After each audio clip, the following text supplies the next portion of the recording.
Assalamualaikum warahmatullahi wabarakatuh. Perkenalkan, nama saya Automobile dari kelas 10 absen 21.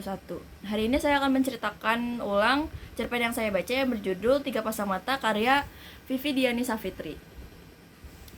Kami pertama kali bertemu di suatu sore di suatu kedai. Aku dan Rasya. Seharusnya aku menemui paman, tapi justru aku malah bertemu gadis ini yang matanya cemerlang seperti kejora. Aku mencium Rasya tidak lama setelah kami berjabat tangan dan saling memperkenalkan nama. Aku mencium Rasya dengan segenap rasa sampai-sampai saat bibir kami berhenti bertautan, aku ingin menangis. Paman datang tidak lama setelah itu. Ia mendapati kita yang tidak lagi berciuman, tapi duduk berhadapan sambil berpegangan tangan. Saat itu juga baru ku tahu Rasya adalah putrinya. Tiap usai sekolah di seberang jalan, ia temui ayahnya di kedai untuk pulang bersama. Ini kebetulan yang luar biasa, bagiku dalam hati. Seperti biasa, laki-laki yang dibutakan oleh cinta suka memaki hatinya dalam hati. Paman tampak sedikit curiga, kata ibu sepupu tertuanya ini memang amat cerdas. Tak heran ibu memintaku untuk mencarinya di kota ini, kota tempatan tugas pertamaku.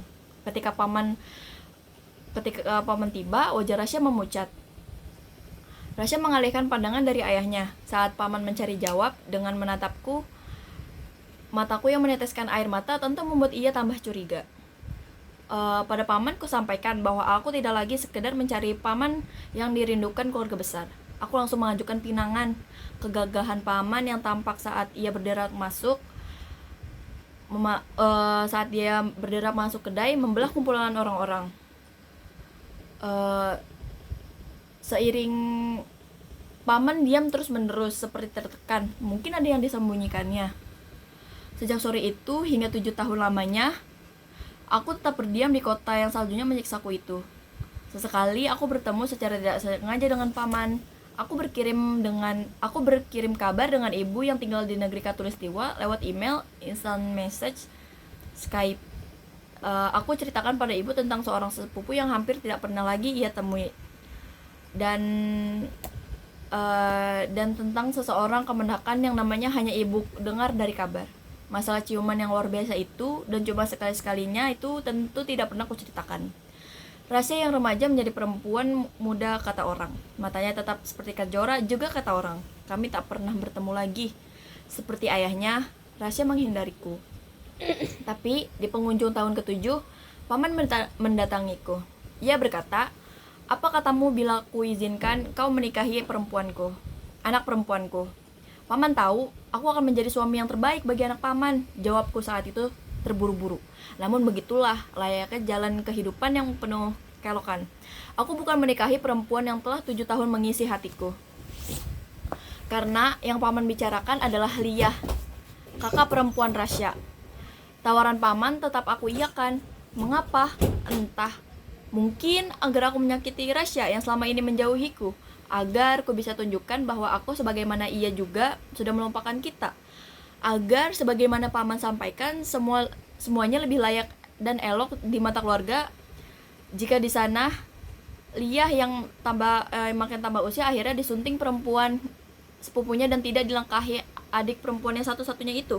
Entah kata siapa hati lelaki tidak sepelik hati perempuan. Aku pun tidak memahami sepenuhnya diriku. Liyah adalah perempuan dengan mata yang buram. Usia kami terpaut sedikit. Tubuh Liyah begitu ramping seperti akan segera jatuh sakit. Wajah ayunya senantiasa muram. Selain ayah, ibu dan adiknya, seorang Liyah hanya mengenali sedikit orang dalam hidupnya. Dari semua orang yang dikenalnya, alangkah malang ia hanya mencintai aku. Kini, tahun menikah dengannya, aku merasa bahwa dia tidak bisa mengurangi cintanya padaku meski aku belum bisa membalas cintanya. Tapi sungguh ini bukan karena matanya yang buram atau karena aku masih merindukan mata kejora itu diam-diam, tapi karena perasaan memang tidak bisa dipaksa meski oleh nalar sekalipun. Sebagian laki-laki selalu berjanji, aku akan lebih mencintai perempuanku jika ia lebih manis. Aku akan lebih hangat dalam bercinta jika aku akan begini jika ia begitu. Dan memang ini persyaratan sepihak karena kami laki-laki tidak suka bertukar pendapat, terutama dengan perempuan yang jelas-jelas jatuh hati pada kami. Liyah tidak terkecuali. Sampai pada suatu hari ini Lia berdiri di hadapanku. Matanya yang senantiasa buram kali ini menimpa mataku. Sorotnya seperti menerobos hingga tengkorak belakangku. Aku akan melahirkan putra untukmu, kata Lia. 7 tahun pernikahan, kami jarang berbincang. Rasanya kali pembicaraan kami akan lebih tidak biasa lagi. Aku menunggu. Tidak 1, tidak 2, tidak 3, kata Lia. Ya, 4 putra kita, kataku. Ingatanku melayang pada saat yang pertama. Saat Lia pertama berusaha menukar cinta dengan seonggok daging berlumuran darah yang juga menetes dari rahimnya. Dokter bersorak, ini adalah anak laki-laki. Ia menyangka jenis kelamin anak pertama kami adalah bonus besar buat keselamatan si ibu bayi itu sendiri. Ia penganut patriarki sejati, bisa jadi. Saat itu aku hanya terdiam di samping dokter tampan itu. Aku menatap mata Lia, wajahnya kuyup payah, tanpa suara. Kami seperti 2 pebisnis yang sedang bersepakat. Baiklah, kau bisa mencoba lagi miliki hatiku. Sekarang setelah hadir anak pertama, darah dagingku yang berlumuran darahmu, semacam itulah klausul dari aku. Dan Lia seperti terus mencoba hingga hadir ke-4 putra kami. Ingatanku terputus oleh suara sedih Lia lagi. Ya, 4 putra kita. Tapi kau menambahkannya dengan seorang anak dari Rasya. Selama ini ia menolak memberitahu siapa ayah dari anak yang dikandungnya. Putrimu lahir pagi ini. Mata Lia makin redup. Aku terbungkam oleh mata yang kian buram itu, juga karena ketidaktahuan akan Rasya dan anaknya, putriku. Beberapa bulan lalu memang aku menemui Rasya. Sekali itu saja, aku berhasil menemuinya dalam satu masa kehidupan seorang lelaki. Selalu ada saat dia ingin melihat kejorannya kembali. Untuk sesaat saja, mungkin untuk sedikit melupakan bahwa dalam hidup yang menua sepi bisa sampai mengilukan tulang. Sekali itu saja aku tumpahkan segala rinduku yang ternyata tidak pupus sempurna. Lalu Rasya menghilang lagi.